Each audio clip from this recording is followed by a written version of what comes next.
Coming up on Hawk TV, we take a look at a Spanish teacher's journey with nonprofits, drumline's recent success, and a football player committed to playing at Baylor.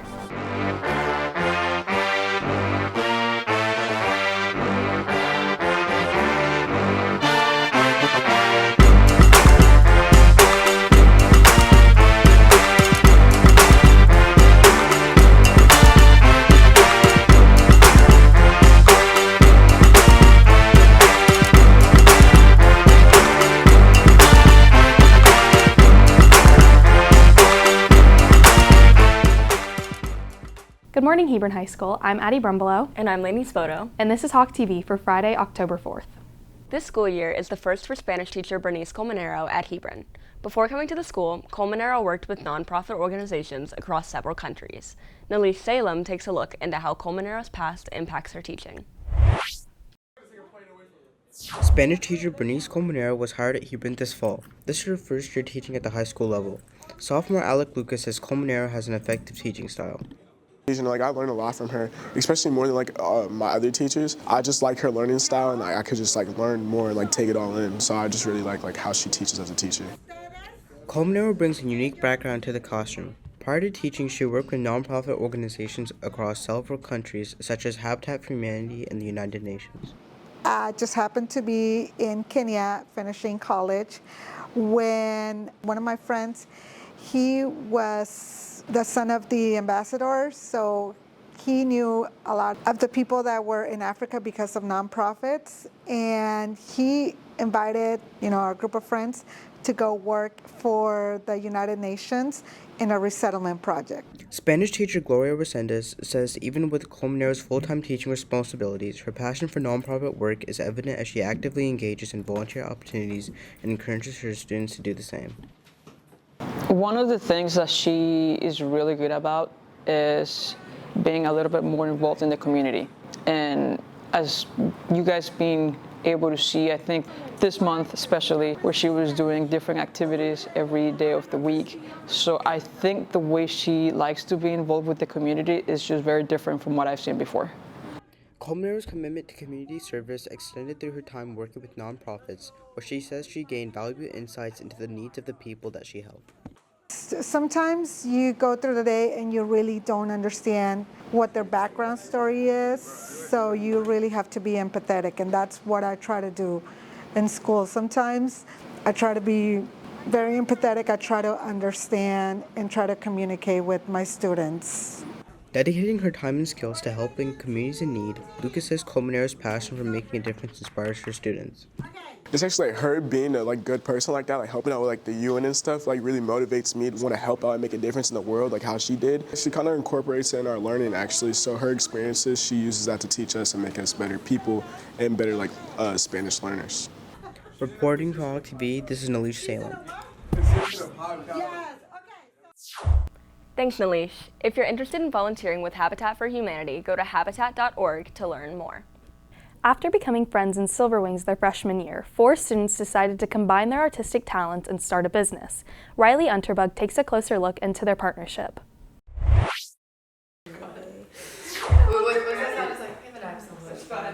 Juniors Mariella Saunders, Hadley Ricker, Hayden Hager, and Kate Mursky have been friends since their freshman year when they all met on the Silver Wings drill team. The 4 have all grown in individual designing skills over the years, and in April decided to combine their skills and start a business. I think we started to do it just because it was something fun that we could all work on, and we all already had a passion for, being a small business owner and the design aspect of it. So, and with growing popularity of banners and personalized gifts, we just thought there was no better opportunity. I never really expected that it would grow into something as big as it got, because it started mostly just to sell to our friends, but then it's been people outside of that too, which is really cool. The girls run their business, Sew Prep Designs, through Instagram, where they are able to reach their target audience. With the increasing popularity of banners as party decorations, the business's success has grown, with the girls seeing at least 3 new direct messages for products every time they open their DMs. I think Instagram is definitely nice specifically because a lot of our friends and the people that we're trying to reach are on there. And we've seen examples of other businesses doing the same thing, and it has been done pretty well. It's also helpful because reposting posts on our end, our friends reposting them, is also helpful to reach our audience. Each girl specializes in their own section of the business. Haggart creates the buttons, Mirsky finds and lays out the designs for each product, Ricker paints the banners, and Saunders is in charge of designs that use a Cricut, including tank tops, sashes, or shirts. When people order a ton of things at the same time, managing that is kind of hard, but we can divide it between all of us. Yeah, for example, I had a lot of banners to do this week, and we've been talking about me teaching Mariella some tips and tricks for banners, and this week she did one of our banners, which was really nice. Going into the business with a strong friendship has helped the girls mesh well. Though stressful situations may cause strains on a friendship, Haggart says that working in the business together has only brought the girls closer. I don't think it's really changed the dynamic of our friendship. We've had a steady friendship going into it, and just coming out of it, I think it makes us closer too, because we're able to just work together for a common goal. So yeah, if anything, I think it made us closer, because it's just like a collective group activity that, like, I feel like all day, like, we're texting about, like, oh, we should do this to our business, like, add this, change this, that kind of thing. So, like, it definitely brought us closer. Reporting for Hawk TV, I'm Riley Unterbug. Thanks, Riley. If you're interested in buying from them, you can check out their products on Instagram at SoPrepDesign. With the homecoming dance being held tomorrow evening, we asked 4 seniors on the homecoming court ballot to dance to the music. The catch is, while 3 are dancing to the same song, 1 is dancing to a different tune. Let's see if these seniors can find them all.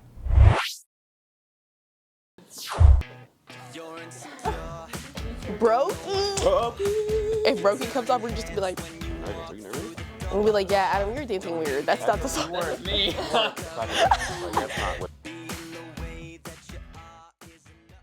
I don't wanna call it off, but you don't wanna call it love. You only wanna be the one that I call baby. Oh, the burning pain, listening to your heart pump out some new soulmate.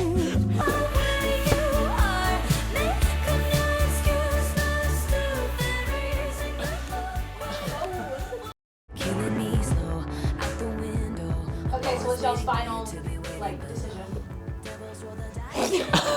Okay, Adam was the one with every song. Y'all should have believed me.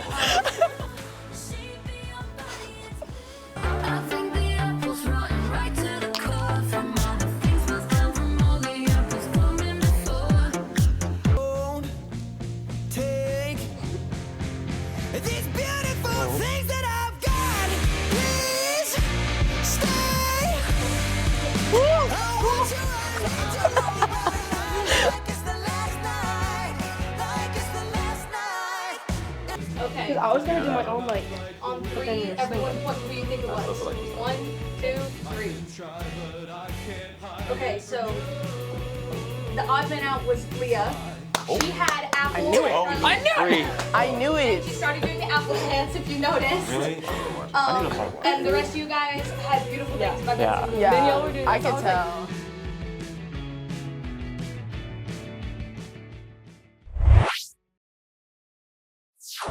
Thank you to all the seniors who participated, and have fun at homecoming. This season, the drumline placed 2nd overall in their last 2 competitions. Anya Kochar takes a look into the reasons behind their recent success.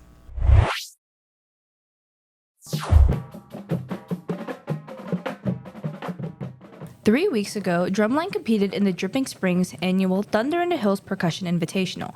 Last year, the Drumline attended for the first time and did not podium. This year, they won 2nd overall, Best Front Ensemble, and Best Bassline. I remember standing on the field and then they're announcing the captions and then hearing our name, and we were all in shock. I can't believe they just called our name, whoa. And so happy that the show that we worked so hard to produce was actually getting somewhere, and we were really happy with what we gave. Knowing that it paid off was really exciting. Approximately 40 students are part of the Drumline, including Pitt and Battery. Being in the Drumline since his freshman year, senior co-captain Ben Guidry has witnessed many of the highs and lows. It's very rewarding, especially, of course we still want to climb the ladder and get higher, but especially coming from 3 years, it was sort of in disarray, and we weren't all exactly where we wanted to be. We didn't get the placements we wanted, and I think really the thing I'm most happy about and is most rewarding is knowing that I think this year is really setting up the Drumline to be successful in the future. Junior marimba player Yegor Denisev says that building camaraderie between players has been a large factor in this season's achievements. Over the past 2 years, thanks to those seniors and thanks to incoming freshmen, the culture as a section has developed. We're more connected as not just players, but as people, and that kind of drives us to play better when we're around each other. And I think that kind of mentality is something that's going to be improving. I think because so many of us in the drumline are just actual friends, we're not just friends when we're playing together, we're friends outside. I think because of that, it's so much easier to play with each other and enjoy playing with each other. And when someone's not doing their job, it's your friend and you want them to do well. I think that's all really contributed to everyone mutually just wanting to be good. The connection between directors and fellow percussionists starts at the 6th grade. With multiple directors prior to the last 3 years, Guidry says the drumline has struggled with creating the relationship required to perform their best.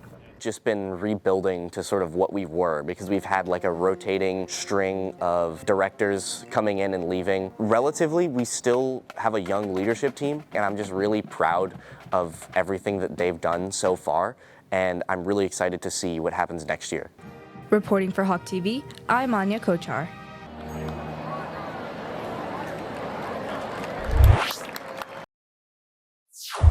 Thanks, Anya.